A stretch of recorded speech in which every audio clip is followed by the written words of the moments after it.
دوستو، ایران اسرائیل جنگ اب خالی ایک دو ملکوں کی جنگ نہیں رہی۔ بظاہر لگتا ہے کہ امریکہ اس میں جمپ ان کرے گا، اور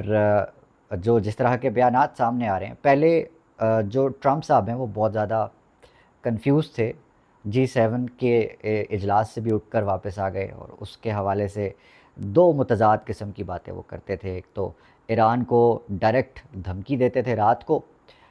کہ آپ تیاری کر لیں، تہران جو ہے اسے ہم تباہ کر دیں گے، اور ہمارے پاس اسلحہ زیادہ ہے۔ وہ جو ایک پوسٹ کی انہوں نے لمبی چوڑی، اس کو ڈیلیٹ کرنا پڑا ڈونلڈ ٹرمپ صاحب کو، اور پھر اگلے دن جو ہے وہ مذاکرات کی باتیں کرنے شروع ہو گئے کہ آپ جو ہیں وہ بات کریں، ایران کو جو ہے وہ ڈیل کرنی چاہیے، بات کرنی چاہیے۔ اور اب جو ہے وہ تازہ ترین جو بیانات آ رہے ہیں اس میں ٹرمپ صاحب جو ہیں وہ کہہ رہے ہیں کہ جو ہمیں پتہ ہے کہ ایرانی سپریم لیڈر جو ہے وہ کہاں چھپے ہوئے ہیں، اس لیے غیر مشروط طور پر جو ہے وہ ہتھیار ڈال دے ایران۔ لیکن ہتھیار نہیں ڈال رہا نا ایران۔ سب سے جو اس وقت میں تازہ ترین آپ کو اطلاعات دوں تو پچھلے 24 گھنٹے کے دوران ایران نے تقریباً 20 میزائل حملے کیے ہیں اسرائیل کے 3 بڑے شہروں تل ابیب پہ، یروشلم پہ اور شیرون میں جو میزائل حملے ہوئے ہیں۔ اس کے حوالے سے اسرائیلی میڈیا تصدیق کر رہا ہے کہ دھماکے سنے گئے، جس کے اوپر جو ہے وہ ہوم فرنٹ کمانڈ کا الرٹ جاری کر دیا گیا، پھر سائرن گونجنے لگے، اور اس کے اوپر بہت بھاری نقصان ہوا ہے۔ اس میں شہریوں کے جو تل ابیب شہر ہے وہ چھوڑ کر جانے کی اطلاعات ہیں، وہ تنگ آ گئے ہیں ان میزائل حملوں سے جو کہ ایران سے اب تک جاری ہیں۔ اور ایران اس وقت فرنٹ فٹ پر کھیل رہا ہے۔ فرنٹ فٹ کا مطلب یہ ہے کہ اب ایران نہ کسی مذاکراتی کمیٹی کا، نہ کسی اس چیز کا، بات چیت کا حصہ بننا چاہتا ہے جس کا تعلق اس کے جوہری طاقت کو جو ہے وہ لمٹ کرنا یا جوہری طاقت کو ختم کرنے سے متعلق ہے۔ تو اس وقت جو دونوں طاقتیں ہیں، تینوں طاقتیں ہیں، بلکہ کہہ لیں کہ 2 بڑے بلاکس ہیں، وہ آمنے سامنے آ چکے ہیں۔ اور اگر میں اس کا نقشہ کھینچوں تو مجھے ورلڈ وار 3 نظر آ رہی ہے، اگر تو امریکہ اس کے اندر کودتا ہے، امریکہ اس کے اندر کودتا ہے۔ لیکن سب سے امپورٹنٹ بات یہ ہے کہ امریکہ کودے گا تو ایران بھی خاموش نہیں بیٹھے گا۔ ایران نے جو امریکی اڈے ہیں مشرق وسطیٰ کے اندر، ان پر حملہ کرنے کی مکمل حکمت عملی تیار کر لی ہے، یہ کہہ رہا ہے new York Times. New York Times نے جو رپورٹ دی ہے وہ میں آپ کے سامنے اس کے سیدھا سیدھا جو معاملات ہیں وہ رکھتا ہوں۔ انہوں نے کہا ہے کہ جی اگر امریکہ اسرائیل کی جنگ میں شامل ہوتا ہے تو انٹیلیجنس رپورٹس یہ بتا رہی ہیں کہ ایران نے مشرق وسطیٰ میں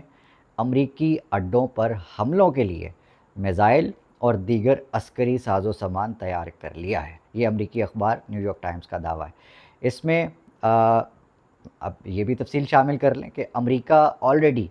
3 درجن سے زائد ری فیولنگ طیارے یورپ اس وقت بھیج چکا ہے، جو امریکی اڈوں کی حفاظت کرنے والے لڑاکا طیاروں کی معاونت کے لیے، یا پھر ایران کی جو جوہری تنصیبات ہیں، یا پھر جو لوگ اس وقت بنکرز میں چھپے ہوئے ہیں، ایسے محفوظ بنکرز جس کو کہا جاتا ہے کہ اسرائیل نے امریکہ کو اس لیے اکسایا اس جنگ کے لیے کیونکہ ان بنکرز کو، جن میں یہ جو جوہری تنصیبات ہیں یا یہ ایران کا جو دفاعی نظام ہے وہ جو ہے وہ محفوظ ہے، اور کچھ جو بڑی شخصیات ہیں وہ ان بنکرز میں موجود ہیں۔ ان کو تباہ صرف امریکی جو طیارے ہیں وہی کر سکتے ہیں، وہی ٹیکنالوجی کر سکتی ہے۔ اس وقت ایسی ٹیکنالوجی جو ہے وہ دنیا بھر میں کسی کے پاس موجود نہیں ہے۔ سب سے بڑی خبر کہ دوسری جانب سے جو ایران ہے وہ نہیں رک رہا ہے، وہ اپنے مکمل ڈو اور ڈائی سچویشن پر کھڑا ہے۔ اب آر یا پار، اب ایران ہوگا یا نہیں ہوگا، یہ فیصلہ ہو چکا ہے۔ خبر ہے کہ آیت اللہ خامنائی جو ہیں انہوں نے جنگ سے متعلق جتنے بھی اختیارات ہیں وہ پاسداران انقلاب کے گارڈز کو منتقل کر دیے ہیں۔ اس کا مطلب آپ سمجھیے گا کہ اگر آیت اللہ خامنائی صاحب خدا نخواستہ اگر شہید کر دیے جاتے ہیں یا جو بھی ہے، تو یہ جو پاسداران انقلاب ہیں ان کو اس وقت مکمل اختیار ہے جنگ کے حوالے سے، اور جو بھی کریں وہ مکمل اختیار کے ساتھ کریں گے۔ اس کا یہ مطلب ہے کہ جو سپریم لیڈر ہیں اب وہ چاہتے ہیں کہ آہستہ آہستہ جو اختیارات کی منتقلی ہے وہ کی جائے، اور یہ جو جواب دیا جائے یا یہ پیغام دیا جائے کہ موت سے نہیں ڈرتے،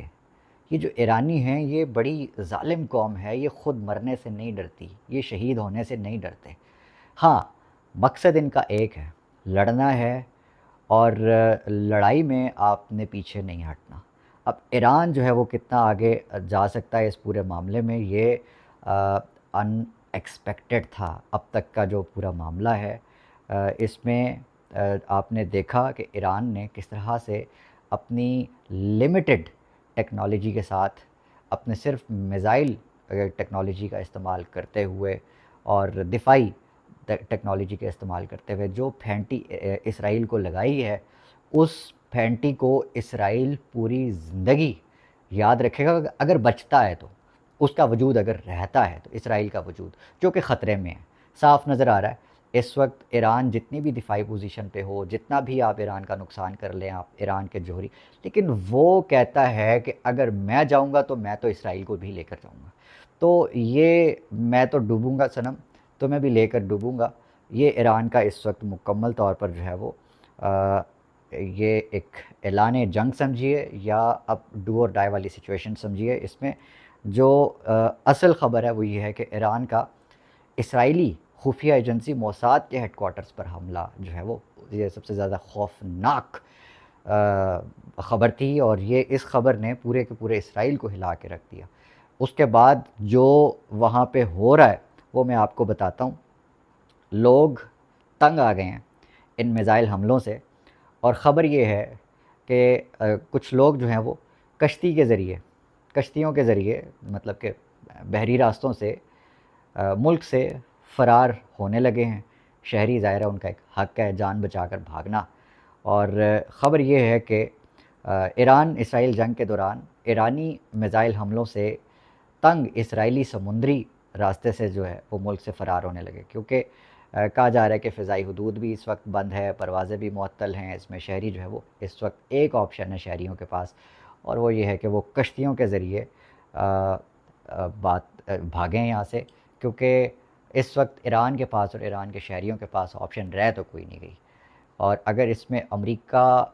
چونکہ امریکہ کے اوپر پریشر بہت زیادہ ہے، ایک طرف تو اسرائیل بہت پریشر ڈال رہا ہے کہ اگر تو امریکہ نہیں آتا اس پورے معاملے میں تو پھر امریکہ کی ایگزسٹنس کو جو ہے وہ خطرہ ہے، جو کہ ہے، کیونکہ ایران نے اس وقت جو ہے وہ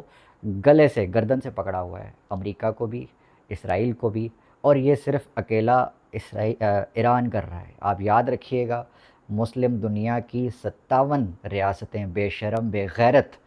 ریاستیں اس وقت خاموش تماشائی بنی ہوئی ہیں۔ کچھ ریاستیں جو کہ مسلم ریاستیں ہیں اور غیر مسلم ریاستیں ہیں جو اس وقت ایران کو پیچھے سے سپورٹ دے رہی ہیں اور سامنے نہیں آ رہی، یہ چلو ان کا ایک بڑا پن ہے، بشمول پاکستان اگر ہم کہہ لیں تو۔ لیکن اس میں اہم بات یہ جاننی ہے، تاریخ کو اگر درست طریقے سے آپ نے دیکھنا ہے تو اکیلا ایران اس وقت اسرائیل اور امریکہ دونوں کی ایگزسٹنس کے لیے جو ہے وہ خطرہ بنا ہوا ہے، جس کی وجہ سے اس نے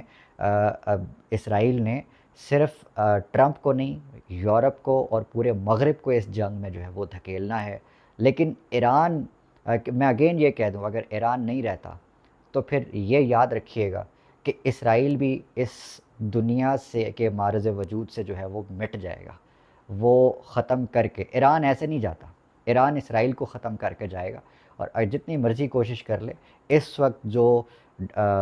جس فیز سے ڈونلڈ ٹرمپ گزر رہا ہے اس کو ڈپریشن کہتے ہیں۔ جو یہ دھمکیاں لگا رہا ہے، جیسے کہ ایران کو دھمکی لگا رہا ہے، اب روز رات کو دھمکی لگا کے سوتا ہے، پھر صبح کہتا ہے نہیں آپ مذاکرات کریں، مشاورت کرتے ہیں، ہم ٹیبل ٹاک کرتے ہیں، ڈپلومیسی کرتے ہیں، ڈپلومیٹک زبان میں بات کرتا ہے، تو it is basically frustration plus اس وقت ڈونلڈ ٹرمپ جو ہے،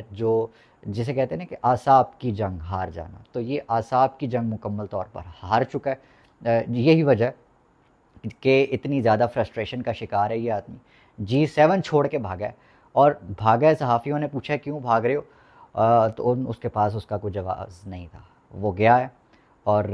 وائٹ ہاؤس وہاں پہ کوئی سیکیورٹی کا اجلاس تھا، ظاہر ہے کوئی نہ کوئی اعلان تو ہوا ہوگا، لیکن اس میں یہی ہے فی الحال